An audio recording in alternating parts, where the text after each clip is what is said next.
Welcome to Persons of Interest. I am your host, Derek Dockett. My guest in this episode has a very unique story of how one idea to solve a problem eventually led to him creating a business. Watching live sports on the internet wasn't always the norm, but John Servizzi was at the forefront of making it possible for teams and leagues to broadcast live sports content online. In this podcast, John shares how he wanted to solve a problem for Butler University, and that eventually led to the creation of the Horizon League Network, and in turn led to him creating his own business of WebStream Sports. And his story doesn't stop there either.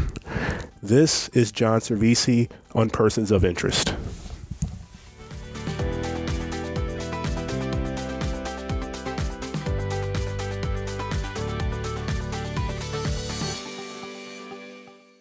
What's your title now that you guys are Tupelo Raycom, by the way? Chief Technology Officer. Oh, that fits.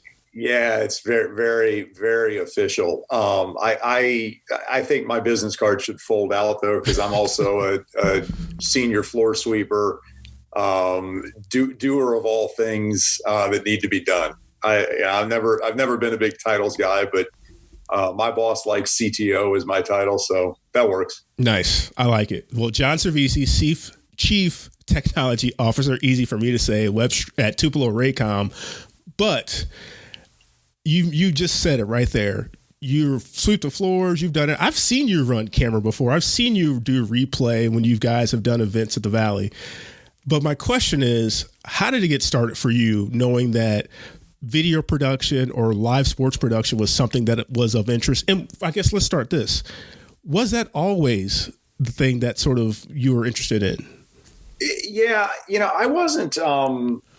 I was a good student, all the way back to high school, really all the way through.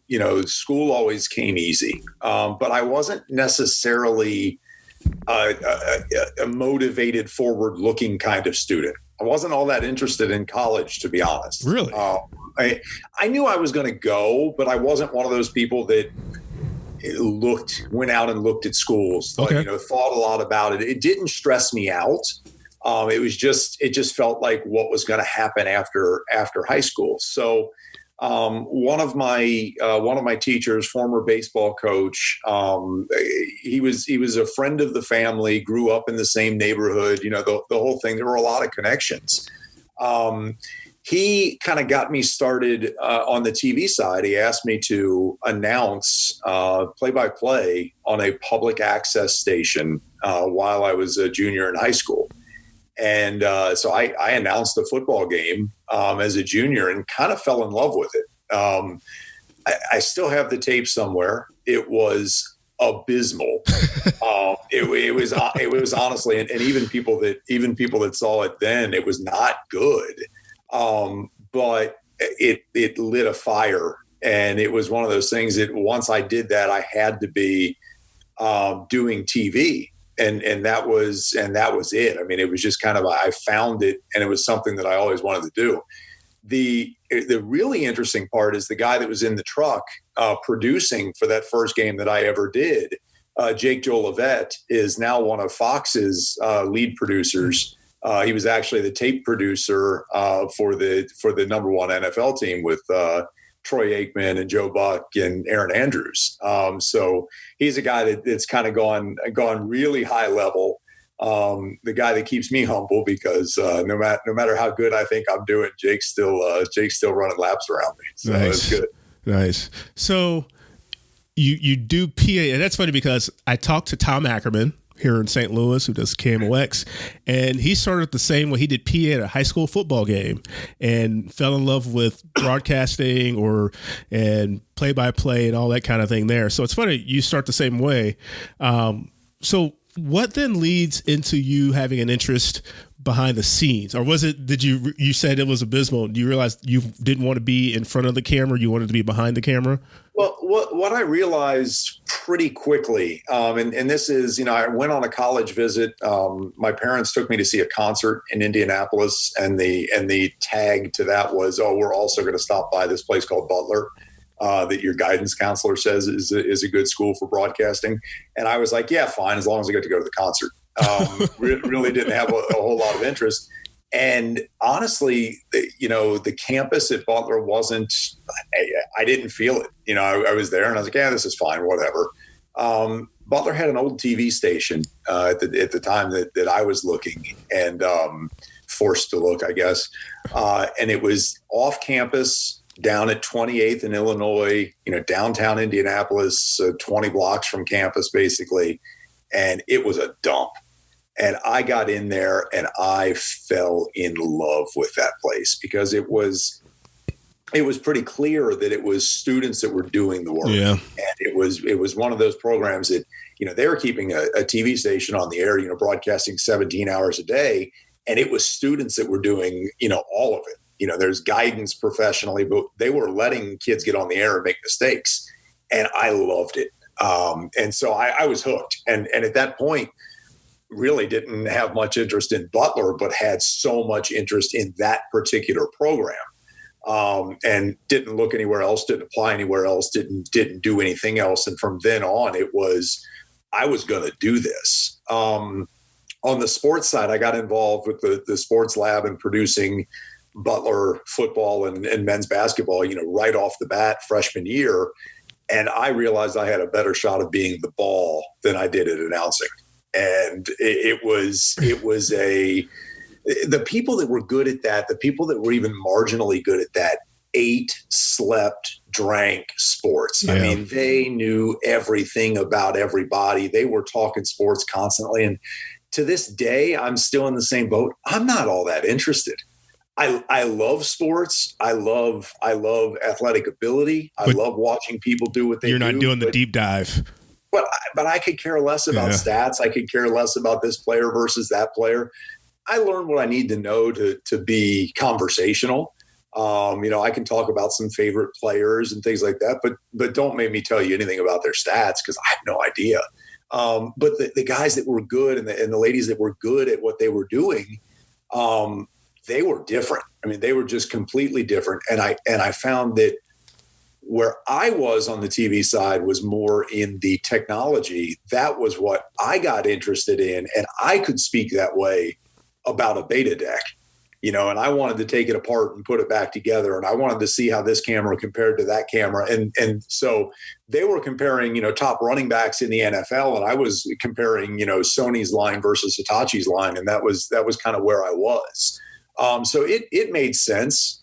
And, I had just an unbelievable experience for 4 years there and probably as much because Butler Athletics had not risen to the level that Butler Athletics has, attained now. Sure. We were the only people covering Butler men's basketball, from 1996 to 2000 when I was there. And so, you form some really interesting relationships with people as the only ones covering those teams. Barry Collier, who's the athletic director at Butler, I was student media covering Barry's teams when he was coaching. So, kind of had some interesting insights into the program and into kind of right place, right time as well. So the opportunity was there, obviously, for coverage. That helps. Mm-hmm. So, yeah. So from my perspective, I had no idea. Like I was an graphic design art major in college, and I had no idea that, schools like Butler, Mizzou, Syracuse, that there are student-led broadcast entities, journalism, where they throw you out there and, like you said, make mistakes on the fly. You're on screen, you're doing all that work. For you, as doing that as a college student, you said as a freshman, get out there and you're forced to make mistakes to figure out how to get better. That didn't deter you at all. Like that was, and like you said, you were more enthralled in the technology side of it, but you were not afraid to see something break down in the middle of a shoot or in the middle of a newscast or something or production, and then worry about it later. Getting thrown into it the way we did in that program, it wasn't really. I didn't know that there was another way. I've always kind of been one that, I assume that everything's going to break. I assume that, we're going to have a major technical hurdle on every single show I do. And that exists to this day. Yeah.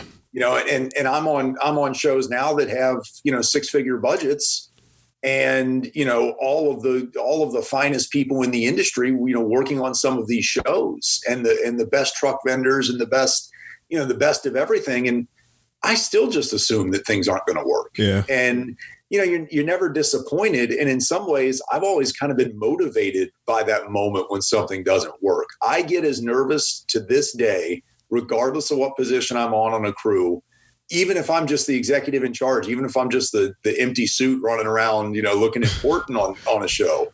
I get as nervous the 10 seconds before we go on air as I did the first time. And I love that. I think it's great.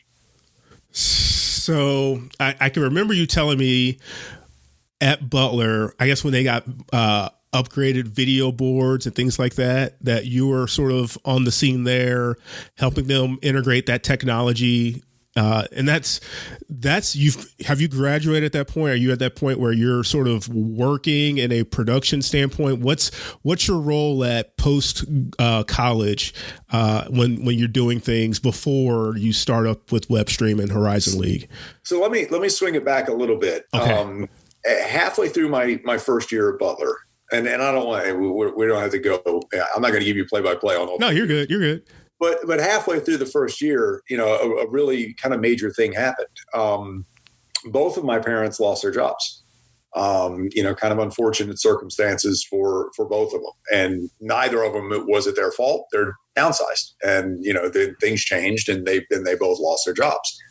So I walked into the department chair's office, a person that I had a great relationship with, even first semester freshman year, and said, "Hey, Dr. Creech, I'm not coming back."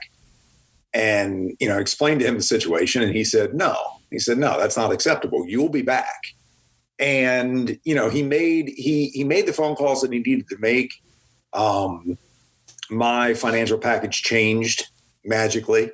I still don't know, wink, wink, nudge, nudge, have no idea who did that and how that happened. But, Butler made it possible for me to stay. And Ken Creech specifically made it possible for me to stay. And so I kind of, from that moment, I was going to work my tail off to repay that debt. And so when I graduated, it was not much unlike leaving high school and going to Butler in the first place. I just kind of assumed that the next thing was going to come. And I wasn't stressed out. I wasn't thinking about jobs. I wasn't driven by that. I've never been a person that's driven by money. And so that was never even a consideration for me. So I had 3 jobs in the first 18 months out of school, because nothing felt right. Yeah. I was working at TV stations. I worked at 2 TV stations. Doing production at one, then managing on-air promotions and special events. And I started started working on the station's website. It was a Tribune station, and Tribune cut all the local webmasters. And our GM and my boss both were like, we need somebody locally to help manage this website. So again, timing. I knew a little bit about how the website worked, so I stepped in and helped on the website when that person went away.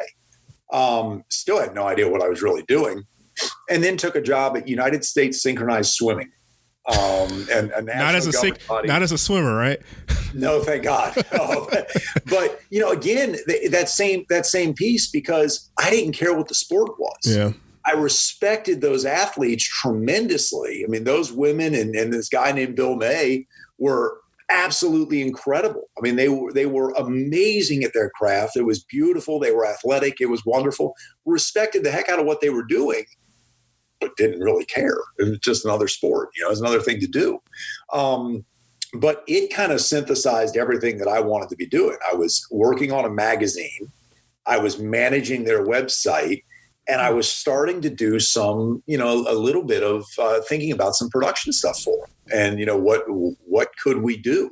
How does this all work? And I got a call one day from Ken Creech, and that same department chair from Butler. He's still in that chair, and he would be for a number of years to the university's ultimate benefit. Dr. Creech said, John, we've had somebody leave very unexpectedly. It was September.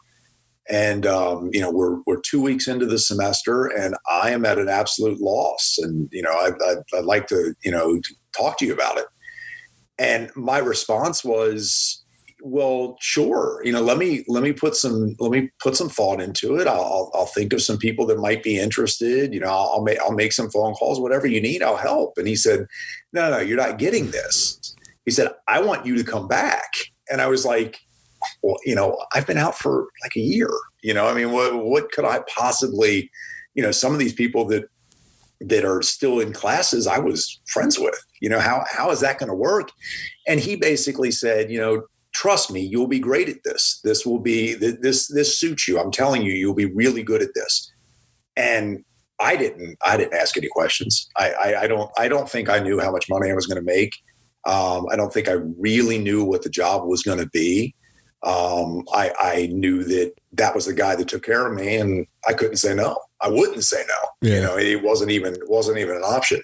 So I went back to Butler, and wound up, teaching and doing news and doing sports and helping students with their productions. And we eventually elected to sell the TV station.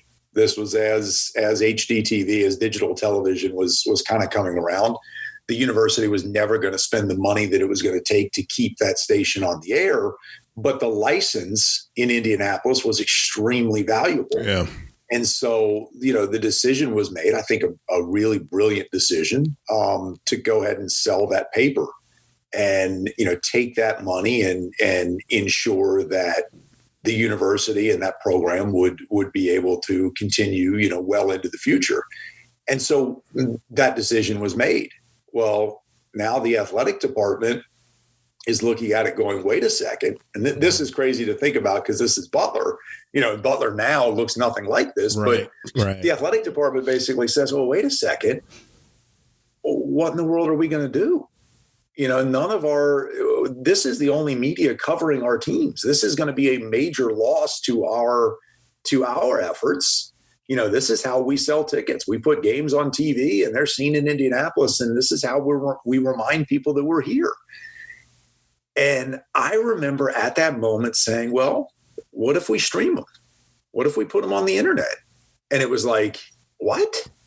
And I said, yeah, we've got these crews, we've got these students that can do this. Why would we do anything different? We just continue to do what we've always done. And instead of TV, we'll put the production on the internet. And it was like, yeah, okay, whatever, if that's what you think. And so we were working with, it was called Fans Only at the time, which became CSTV, which became CBS Sports Network. So that's kind of the evolution of that. And so we started putting those games online, started doing them. And right around the time that we started doing that, probably the second or third game we did, I met a guy in a suit at a basketball game.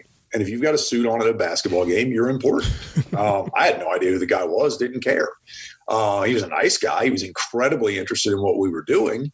And, he asked me by the end of our little conversation, how much would this cost to do it on 10 campuses? I don't know. I threw out a number. It was roughly 10 times what I felt it would cost to do it at Butler. And he said, done, call me on Monday. And I'm like, okay, well, first you're going to have to tell me who you are. He said, I'm John LeCrone. I'm the commissioner of the Horizon League. And this is what I want to do. This is what I want my TV to be moving forward. And I'm like, oh, okay. So, now I'm consulting for the Horizon League and trying to launch a digital network. So that was all before, anything happened as a company, before they decided to, drop a video board into the field house. But, all of that was kind of what kind of sets the stage. And within a couple of months of that conversation with John, I got a phone call from a dear friend of mine from college, Greg Wiedekamp, who was at the NCAA as the director of broadcasting. And he said, you're never going to believe this. I was just talking to a guy in New York and telling him about something we wanted to do. And he said that you're the expert in what we want to do. And I'm thinking, well, I don't know what I'm an expert in, but all right, sure. And it turns out that he was talking to the same guy that I was working with to deliver some of the Butler stuff about doing a Division II and Division III package for the NCAA. And he wanted to basically do the same thing that John LeCrone wanted to do at the Horizon League. And so before I knew it, I've got a company. And, it's the softest landing in history. There was not a single sleepless night. There was not a single moment of trying to figure any of this out, or how are we going to fund it, or what's this leap? Who's the investor? None of that. I had a company, it just kind of fall into my lap. And then, that's where the fun starts. Yeah. Yeah. So tell me this, when you start doing live streaming of Butler games, it didn't have to be the first time you did one, just best guess, best shot in the dark. What's the best case scenario of when you felt comfortable, the crew size, when you're doing a standard Butler basketball game back then? Were you using 3 cameras, 2 cameras at that time? When we started, we were taking just to try it, to prove the concept, we were taking the feed from the coach's camera. Okay. And we were laying the radio announcers on top of it. Okay. And no graphics, no replay, no nothing. And we did that, I think, for 2 games. And it was just to prove the concept.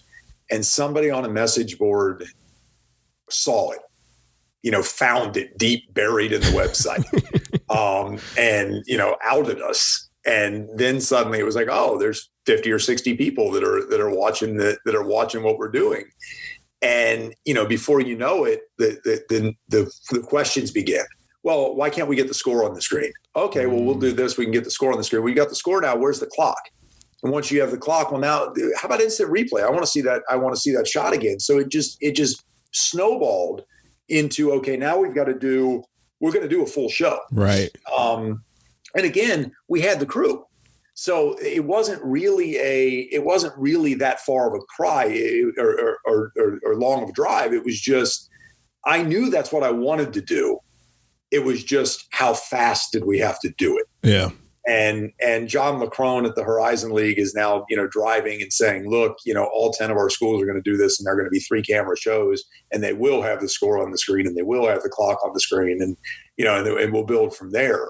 But to take something like that and to basically just be given the support of the league. I mean, John is not recognized for being the visionary that he was on that front, because there was no Big Ten network at that point. Right. There were no other conferences doing that kind of streaming.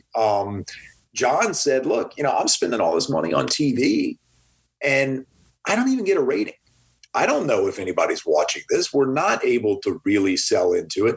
I think his athletic directors thought he was insane when he brought it up. But I think his university presidents and chancellors looked at it and said, yeah, what the heck? This is pretty low risk. Yeah. But he deserves a ton of credit because he drove that forward.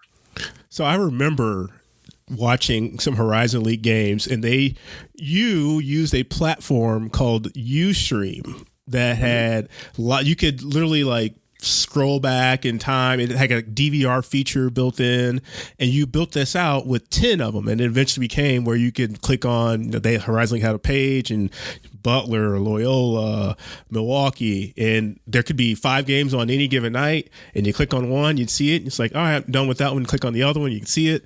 And it was, at that time, it was mind-blowing at that time, because nobody else was doing that. And it's sort of I'm wondering, how do you even think about figuring it out that we can feed all these into one page? Because now we see YouTube and things like that. But at that time, there's not a whole lot of video streaming and live streaming going on. Well, there was a couple of reasons for it. Number one, and a lot of this is driven by the conference, and so I'm not the intelligent one on that end of things. But a lot of it, I think, was driven by just the the disparate number of web providers that the schools had. So you wanted to keep all of the content under one roof. Right. You wanted exactly what you're talking about. You wanted somebody to watch the end of the UIC Loyola game and then go, oh man, Butler's playing Wright State now. And you wanted to keep people, engaged and there. But the other side of it was, and this was something that we talked about, was you had to pit the institutions against each other in a competitive way. Also get them to help each other and hold hands and get through things, because there were a lot of challenges. There were a lot of things that those campus coordinators had to overcome. But the idea was that if it became a point of pride for the campuses, if it became an arms race essentially without spending a ton of money, and if the league continued to fund it, that it would get better and better. And we knew, I remember John saying, specifically, look, we're going to do men's and women's basketball. And before we get done with the third men's and women's basketball game, the volleyball coach is going to say, well, we play in the same gym. Why aren't our games on? And, it was one of those things where it was clear, it was immediate. And, as soon as one coach got it, every coach on campus was going to want it. And so John really knew what this thing was ultimately going to become. You just hit on something I was going to ask my next question. So we've talked a lot about basketball here, but there's more than just basketball, volleyball, inside. That's great. But the challenges that come with doing a sport that is outdoors. So we're talking about using the internet to do a live sports broadcast. At this time, now we can think nowadays you go to a major league stadium baseball game or an MLS soccer game where they've got these great stadiums and facilities. Well, not every college is built the same. Not every college has the same type of facilities. So when you talk about doing an outdoor sport where they may just have bleachers and a trailer set up on something that's their press box, the infrastructure isn't the same. So the challenges with doing outdoor sports, how did you overcome those over time? Because I know from my background in the Valley that those were, you draw something out of a hat, you get different than what you got left and right. Yeah, and those were a challenge that really the NCAA forced us to figure out, because the NCAA model was Mike Racy, who was the vice president of D2, and Greg, they really wanted to showcase Division II. And that was what it was really born out of. So they wanted to do 4 football games every weekend. And that was where we launched. And, again, I don't know if it's arrogance or ignorance or a combination of both, but, my attitude was, yeah, sure, we can do that. Did you really, you were that confident? Did you really know you could do it? No. No, I didn't know we could do it. I knew the technology existed. I knew it could be done. Okay. New Tech had just released the TriCaster, the original, the 100 3 inputs, and we could do, a 360 by 240 little postage stamp sized image.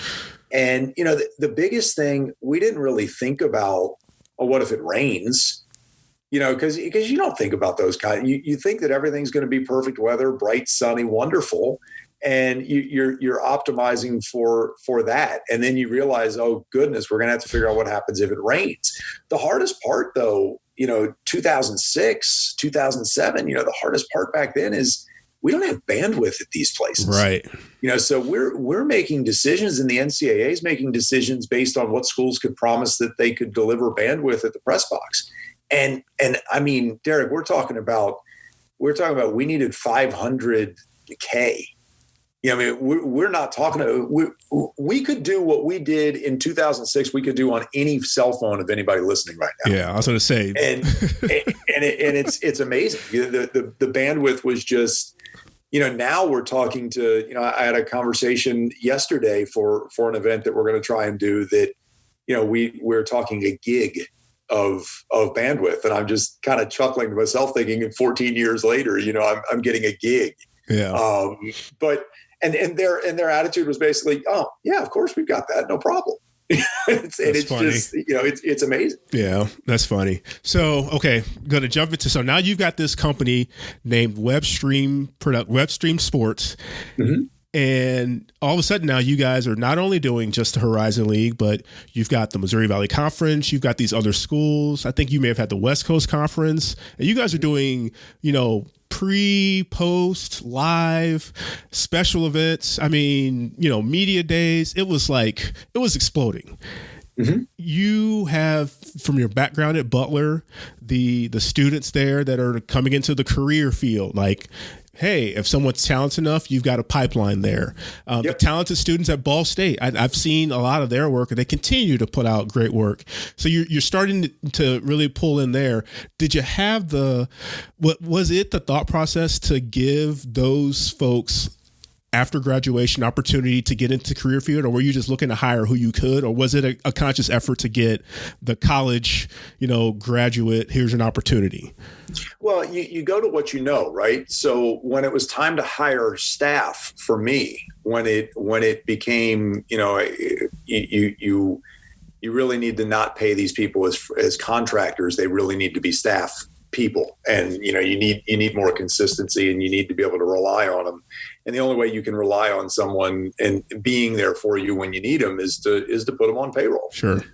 So that was a leap. We didn't have the money coming in necessarily to support the staff, but it was something that I felt I needed to do. I literally opened up my grade books from Butler. I had taught several classes at the end of my time there, and I just went down and said, you know what, these are the folks that were the most impressive to me. And the, of a list of, 8 or 10 that I thought these are the folks, my first 5 were yeses. And the irony, or not the irony, I guess the blessing is probably the right way to put it, is that Adam Coppinger, John Fritz, David Harris were on that list, and those guys are still with us. So the first guys hired in the company, and and they've stuck all the way through, and they're absolutely leaders now in the company and driving the whole thing forward. But their credentials were not, they didn't have resumes. I mean, for 2 of those guys, this was their first job. Yeah. I brought another guy, Dustin Stover, who I adored as a student and was working at CNN in Atlanta. I called him and said, "Come home, I've got a job for you."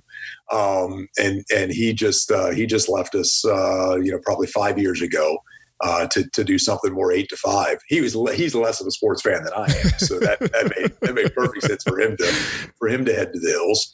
But Andrea Crawford, another former student that's been with us for probably 10 years now. I mentioned to you before we started recording, Derek, that I'm not a person that I don't spend a whole lot of time looking back. I mean, right. It's crazy to think backwards and to look that way and think about the number of just perfect serendipitous kind of moments and places where the ball bounced perfectly. But I think it's 2 things. It's incredible hard work. It's the wanting to work hard and to push hard enough that the work's going to speak for itself. And we never sold. We never had a sales team. We never went out and tried to sell somebody on the idea of what we were doing. We just did, and more people came. All right. And then the other side of that, and the ultimate extension of that, is it's absolutely been the staff. The best decision I ever made was to get out of the way and let those folks drive, and let them determine. Adam Coppinger is a much bigger sports fan than I am. He has forgotten more than I know to this day about sports. David Harris, John Fritz, same way. Andrea Crawford's a much bigger sports fan than I am. So you get those people, you give them the keys, you get out of the way. And, I took on a partner a guy named Rick Vanderweilen, who had been running a local sports station on cable and saw us as potential competition. Wealthy guy, has had tremendous success in life, and basically didn't want to fight with me. So he bought us. And, one of those things that, you don't know where you're going to wind up, but you know that if you get people around you that know what they're doing and you trust them and you have, Rick and I have had more passionate arguments and have butted heads more times than I could possibly mention. But, I'd say that 90% of those conversations resulted in us going in the absolute right direction and resulted in both of us being better for it. Yeah. I won't tell you how many times I won and how many times he won, because I don't think that's fair to him. But it made us better. Yeah. And then the time came to grow again, and I went and got Greg, another great friend, Jeremy Michaels, who's at the SEC network now. We had a heart-to-heart, and the outcome of that was, you need to go hire Greg Wiedekamp from the NCAA. And he's like, what you need in this business is somebody you can trust, and somebody you can turn the reins over to, and you can focus on what you need to be doing. And I said, you know what? That's right. Why would I not have a person I've trusted my entire life in that role? And so Greg left, came from the NCAA, and came over to WebStream. And I did what Rick told me would be the hardest thing that I've ever had to do. And in some ways it was. I handed Greg the keys and said, it's your company, run it. And, I'm sure we butted heads on things, not the same way that Rick and I would butt heads by any stretch of the imagination. But, I let Greg make decisions. I let Greg do the things that he felt needed to be done. And he made us a tremendously great company. And that's really the secret of it, is getting out of the way and trusting the people around you to do their job. I can adhere to that. So I'm going to nerd out here a little bit, and some people may not get all the technical stuff, and I'm trying not to be too technical, but flashing back to when I first got at the Valley, and I had no idea I went to Missouri State, familiar with watching Arch Madness and all those kinds of things, but I'll admit I was not locked in on all the soccer and all the softball and all the baseball.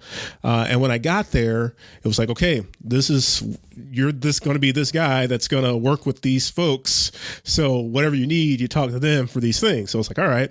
I remember going to my first championship, which was men's soccer 2010 in Peoria.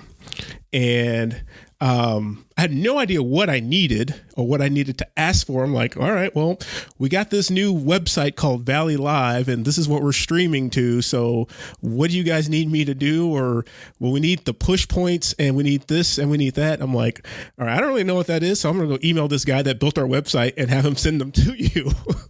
So I learned all about all this stuff that I thought I knew a little bit of, but it just sort of got ingrained in my head more and more and more. And before I got there, I did not pick up video in college. Video for me was something that was self-taught, and I thought I knew a little bit. I knew enough to be dangerous, but working with you guys, and we were starting, you guys said, hey, if you need the footage, we can get you a DVD, which, at that time, so I'm like, yeah, I'd love to do a highlight video and a highlight package and all this stuff. And I can now look over time from 2010 to now how my video editing and creativeness of doing video packages have gotten better. And I credit a lot of that because of what I was learning from you guys. I had no idea of, just taking the clean feed versus the game feed of highlights with the score bug laid over it, how it looks so much better just to have the clean feed with natural sound. I knew none of that stuff. But it made me a better video person in the long run. And I got to learning all these different things. I say all that because over time, as you guys were doing all these events, and we got to the point where we're doing cross country. Like, I don't think there was a thought when I got there in 2010 that we would ever be video streaming cross country. And then you guys bring out a drone of all things too. So over time, as technology has evolved and as things have changed, how have you managed to keep up with it? Because like you said, at the time when you started with Horizon, there's no Big Ten network, there's no other college conferences that are doing their own things. And now people are doing this, they're figuring it out on their own. But how have you guys managed to sort of maintain and keep your thumb on the pulse of what's going on in technology and still be an innovator, but also make sure that, hey, you're not only a resource, but you're something of value for folks that are not tapped into the live streaming market or the production market yet? Yeah, I think there's two things there. First of all, too many people are intimidated by technology. Oh, and that drives me insane too. Even in the college space, it's something that, it's difficult for some folks to wrap their head around. And you can tell somebody this is easy, but it's not easy. It's easy for you. It's easy for me. It comes naturally. I've always been a guy that could sit in front of a program, have very little idea of what I'm supposed to be doing, and in 15 minutes be working in the program. Figure it out. It's always just come naturally. And I've come to understand that as a blessing that people don't always have. But the other side of that is I think people put too much on technology, because the reality is no one cares. No one outside of our little bubble cares how we got the signal from the drone back to the truck. Nobody outside of our little bubble cares how many thousands of feet of cable we had to run to do the first West Coast Conference cross country championship when Scott Raycom asked me if I could do it. I told him he was insane. And he said, yeah, I am insane. Get on a plane and come out here and do it. And, it's no one cares. Yeah. No one cares about those things. They just want to watch, and they just want to be entertained, and they just want to be informed. And so if you start becoming the raccoon that just chases the shiny object, you're never going to get there. There's always going to be something new in technology. There's always going to be something better than what you have. And who cares? You've got what you have, so go use it. Early on when we first moved into doing linear television, and actually doing shows on TV, not just online, not just streams, we did them the same way. That has kind of stuck with us. We're still not just doing whatever the big trucks do. I want ESPN. I love the relationship with ESPN because they're incredible people. They're incredibly creative people. And the engineers at ESPN can solve any problem. I still don't want us to be that technology driver. I just want us to make shows. And so I want to see what they do and where they arrive, and then figure out how we can get there in one fewer step. Figure out how we can get there with something slightly less expensive and get to something that looks 90% as good, right. 95% as good, because I'm still convinced that most people at home don't know the difference. About that difference just in 95 to 100. And a lot of shows, still, to this day, even on the big budget shows, I will tell you that a significant portion of big budget shows are spent. A significant portion of that budget is spent on things that no one at home even notices. Mm-hmm. And so, so much of the industry, and again, it's not me knocking it. I think it's great. And I think if you're somebody that's interested in it, God bless you, keep doing it. But 90% of this is just driven by the desire to have something new and different. And I'm at the end of the day, I'm a content guy. I think getting a show up with 3 cameras that wouldn't have been produced if you weren't there, getting a sport on that wouldn't have probably been able to get to TV if you couldn't offer a budget conscious way of doing it, is the achievement. That's the win for me. Those are the moments that matter. So if you're just chasing technology, if you're just saying, we've got to get a 4K camera, and then we've got to get an 8K camera, and we've got to get this, really all you're going to do is spend yourself into the ground. There is always something better than what you have, and who cares? Yeah. And even on that front, like I've learned, I bought a drone last summer and it shoots in 4K, and I'm looking at myself. I go, my computer can't even take a 4K footage. It just starts to freeze and lock up. I'm just going to keep shooting this in 1080. Having all that technology, if you don't know what to do with it, what's the point? Well, right. And the other side of the drone, depending on where you're using it, drones aren't something that you're going to retire to the shelf because it lived a great life and it served you well. Yeah. It's something you're going to crash inevitably. You don't buy a second drone because the first drone was so great you just needed something better. You buy a second drone because the first drone is now a pile of parts. And I haven't gotten there yet, and I hope I don't get there. but I did pretty quickly. My advice is, I guess it's harder now with RealSense and all the technological advances they've made, but don't fly backwards. That's good rule of thumb. Yeah. But, it really is. There are so many ways anything is possible from a technology standpoint now. Yeah. Look at what's happening right now with all of the work from home and COVID and all of the things that are going on in the industry right now. There are people working from home and doing shows from home that you never would have imagined that being possible even 6 months ago. Yeah. Because the industry has been forced to adapt to the current situation. Figure it out. And so you've got a lot of people that are going on air and doing things with equipment that was never, I don't want to say never intended, but not immediately designed to be doing what it's doing. Sure. You got to find new ways to put the round peg in the square hole and get it to fit in there enough that it works. Yeah. And that's, that's really great. I mean, this whole, current time, has been terrible. It's been awful for the industry. It's been terrible for people.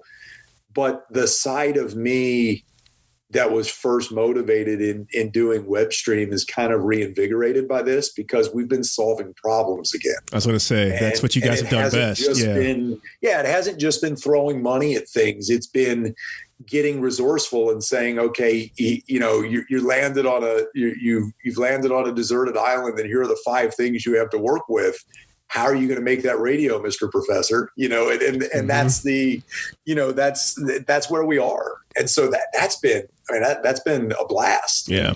Now I hope it ends soon. I hope everybody gets back to work and we get back to being profitable and seeing sports and doing, enjoying all the things that we typically enjoy. But if there's a silver lining in all of this, is I am having fun tinkering again. When you guys were really going strong at WebStream, did you ever foresee you guys having growing at the rate that you did and now being the Tupelo Raycom banner? Did you ever foresee that? Like, was that just all as Greg took the ball and ran with it? You just guys continually grew and you had the capacity? Yeah. I mean, back to when it was me, back to when it was Rick and I, we were investing in the business every year. Okay. It was never about money, of taking money out of the company. And so really as we grew, and again, a ton of credit to Greg on that front, because Greg got us ready to sell to Raycom. And again, we weren't in a place where we were positioning to sell ourselves. Right. We talked to a couple companies about doing some mergers and doing some things, and they weren't us. And it didn't fit. It didn't work. Great companies, fine people, frenemies to this day, but not a good fit. And when Raycom came calling, Kerry Glotzer, who is now my boss, was at Tupelo-Honey at the time, another Raycom company. When they came calling, it was one of those situations where for the first time, it felt right from the jump. And I didn't do the first call. I didn't do the first call with Kerry, mainly because we'd just come off of one that was just a waste of time. And I said, Greg, if you don't mind, man, I'm going to take a day off. Can you handle that call? And when Greg hung up with Kerry, he called me immediately and said, "This is real. this one is real. This is us. This is you. You're going to like this guy a lot. And I fell in love with Kerry. And he is everything you want in a boss. He's everything you want in a partner.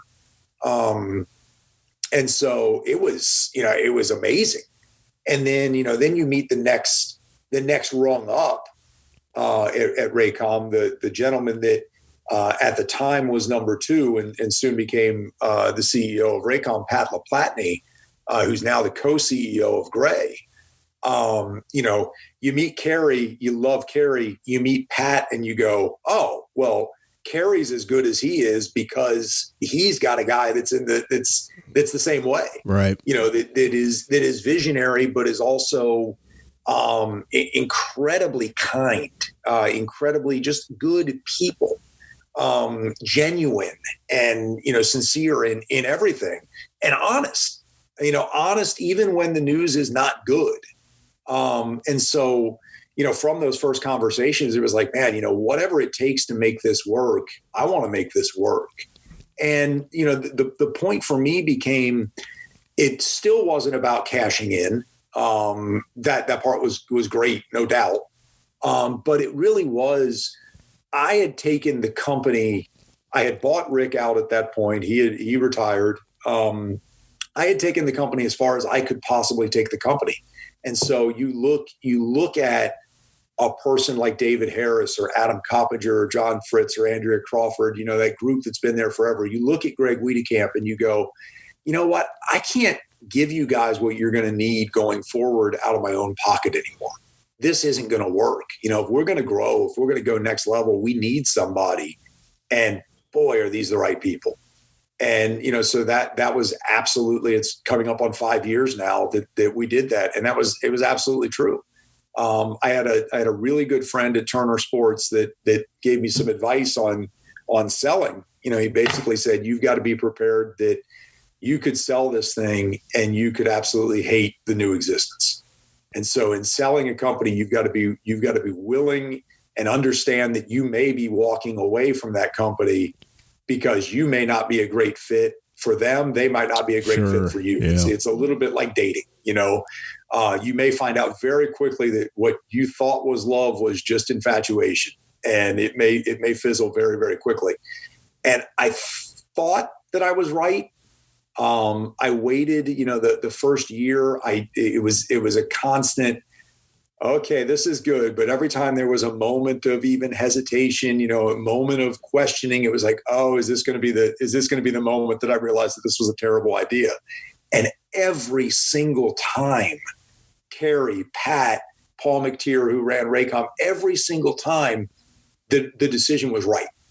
And it was decisions of, we need to build another truck. We need to increase our payroll. We need to do right by our people. And every time the answer was exactly what I thought the answer should be.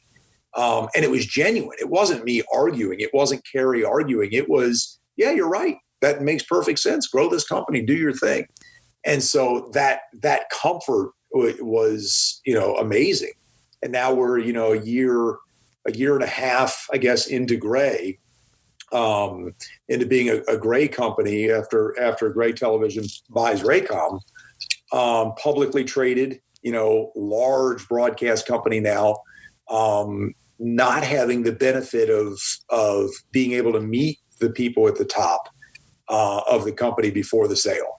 Now being sold into it, some of those same feelings of, oh, what's this going to be?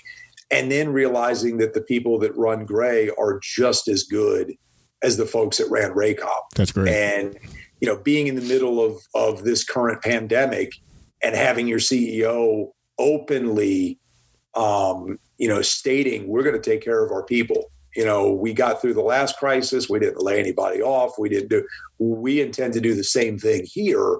That's a publicly traded company that's still taking care of the people that work for them. And that is remarkable and just amazing. You've shared some tidbits I had no ideas about, so I appreciate you giving me the look behind the curtain. Before I let you go, so I have to ask this because, and you may not have a good answer, it may not entertain me, but I'm going to ask anyway. I have a memory, and you guys weren't on this basketball game, I'm almost certain, but you talked about how, sometimes during the live production, during the live sports, it's still the adrenaline, 5 minutes before game time, you're expecting something to go wrong. You're just on pins and needles. I can remember we were in Cedar Falls, Iowa at the University of Northern Iowa for a basketball game. And this particular truck for this company that was doing the production, it went dead. And we were about 3 minutes before tip off. And I don't really remember what exactly happened, except I know this has joined us in progress. They got a generator or something up and going, and they joined us with that, 17:50 on the game clock in process. So we missed the tip off. And that was my first experience at the Valley. Like everything we done, Jack Watkins does what he can to make sure everything goes smoothly. He gives people like you the information that you need. He puts the people in contact with each other, but he can't control a production truck losing power. Neither can you, neither can I. But that's one memory that stands out is that game. It was haywire. And I remember I had the headset on because I was doing official stats for that game. And for some reason, we could still talk to the people in the truck, but we were not sending out a signal for anyone to watch at home. And I'm hearing the ruckus in the truck in my headphones, and there were things being said that I will not repeat on this podcast. But I'm curious to know for you. You said you've done it all. You always still, keep as involved as you can. Is there any one memory that stands out as the most sort of adventurous or nerve-wracking production that you've participated in? Not counting a rain delay or a weather issue, but is there anything that stands out that was, boy, that was chaotic getting that done? A lot of them, to be honest, and I can tell you that that anybody that tells you that luck isn't a huge part of success or whatever your definition of success is lying. I can tell you that there are a number of times that we've had a catastrophic failure 5 minutes after we went off air. Oh, and that's one of those where you laugh and go, oh, good Lord, let's figure out what that was so that doesn't happen again. There were a few. I remember, one early on we were on a generator. And somebody had not turned on one of the air conditioners in the truck. And, anybody that knows anything about power knows that when you first turn an air conditioner on or like your refrigerator, right? When it first kicks that compressor on, it draws way more power than it does at any other time that it's operating. It's that initial draw that'll get you. And those bursts are not what generators are necessarily the best at handling. So we were counting down to our open when the person reached up and turned the knob on the air conditioner and the whole truck went black. Oh, boy. And it was like, oh, okay. Figure it out. So we're running and scrambling and trying to get, everything started back up. And, the reality is, in that moment, you feel like all time is just extended, right? Every second feels like an hour. Yes.